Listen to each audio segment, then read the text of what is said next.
ตลกอกหักจ้าขอบคุณกำลังใจพี่น้องที่มอบให้ปล่อยฝ่ายมาเลยพรขอบคุณได้แม่เด้อคุณพี่เด้อโอ้ยมาปีนี้พี่แม่กับพี่ดังสองหมู่คือเก่าอยู่โอ้ยน้ำลายแล้วเราเขากับพี่เนี่ยช่วงเนาะเอา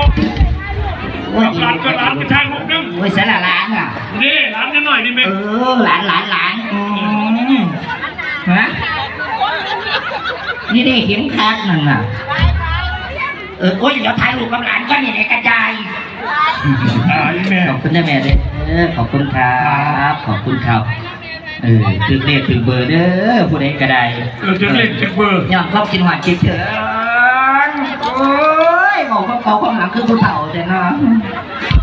มันกลับมาคือเก่าแหละต้องแน่นอนธรรมชาติเนาะมาปีนี้ปล่อยไฟมาได้พอดขึ้นก็ไม่ให้พี่น้องเพิ่มปริมาณเนื้อหนังมังสาแต่ว่ากระจังหัวจักกินออกปีจะม้วนแท้ว่าบุญจะได้เขาชอบกินเหล้านะวุ้จีเขาชอบกินเหล้าเขาก็อ้วนด้วยบอกแกโอ้ชอบกินเหล้าดิม้วนรถถูกต้องคันแรกกินมันสีเหี้ยโอ้ยรับรางวัลจากอีเมลนะฮะเนาะมาคิดว่าคิดถึงพี่น้องคือเก่าเด้อโดยเฉพาะพอสดีคือหอดพอสดีที่สุดก็มูเอาเจ้าขึ้นจะขึ้นพอดภายในเลยไปตั้ง10 ปีง้อมาดีกับเพื่อพ่อโดยเฉพาะที่มีอย่างเราลูกบอกจุกขันฟังที่เรามีจะได้มีเข้าไปได้สิใช่ไป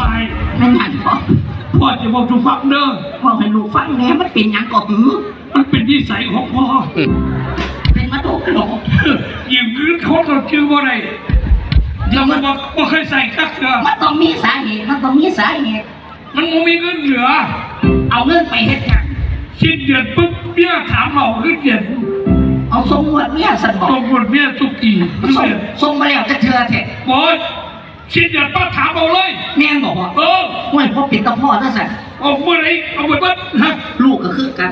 ที่พอเป็นเส้นที่เมียเนี่ยเป็น5 ยุที่กูเศร้าออกปล่อยฝ่ายมาลัยพรครับวันนี้ได้ขออันค่าน้ำมันรถเนี่ยจาก2,000บอกมันวันนี้ขอจาก2,000ในทีละเพิ่นเก่าให้เขาอีกดอกแต่ว่าคนโจมได้ป่ะนี่โจมเนี่ยเฮ้ยเพิ่นเหล่านั้นกูพนักตลกอกเอาให้เนี่ยแล้วเขาขอขึ้นไปเติมน้ำมันเนี่ยเพิ่นเหล่านั้นกูพนักอยู่ข้างบ้านพ่อกับพี่ตัวครูนึงเป็นกันไหนพ่อผิดกันดีมันดีไล่ผัวดีนี่จะเขียนกูปากไม่ได้ตีแต่ปูเพราะว่านี่จะผัวเฮ็ดปัจจุบันก็เฮียกูมันเฮียกูนะมันเป็นตัวเมียไอ้บ่นแม่เฒ่าเฮงคัดด้วยบ่ฮะแม่เฒ่าเฮงคัดมีบ่บาดเฮาแม่เฒ่าด่าให้ลูกเขยใส่ผู้ใดมาด่าลูกเขยอยู่เมื่อคืนแค่เราเคยด่าลูกเขยอยู่กระแปลว่าตั้งกองคุณจุบัติจนได้แต้มกว่าล่ำใส่ผู้ใดอยู่